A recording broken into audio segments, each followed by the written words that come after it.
They say the forest breathes, and if you listen closely, it breathes hunger.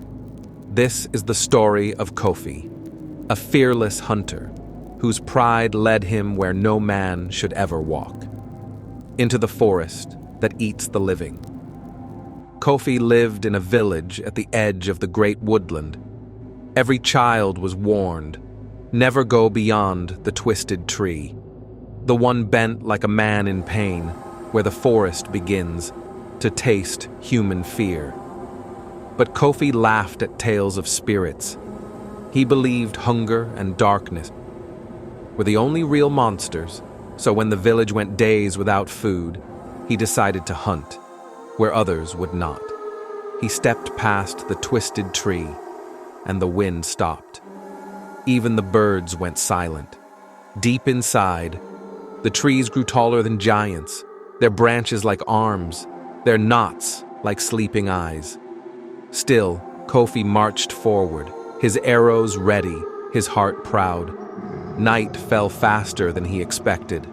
The moon disappeared behind the leaves, and that was when he heard it, breathing, slow, heavy, but it wasn't his.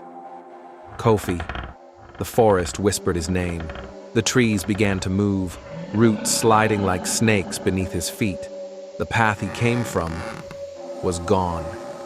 He fired an arrow at the nearest trunk. It sank in like flesh, and the tree exhaled. Hands of wood burst from the ground. They grabbed him, pulled him down. Kofi, it whispered again. We have been hungry for so long. The forest swallowed him whole. His final scream echoed through the roots. By morning, the twisted tree stood taller, its bark thicker, its branches dripping with dew that looked far too red.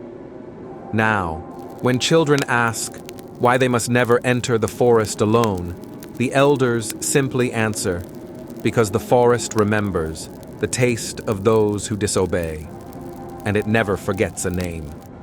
You have just heard another tale from the Motherland. Subscribe for more stories that breathe in the dark.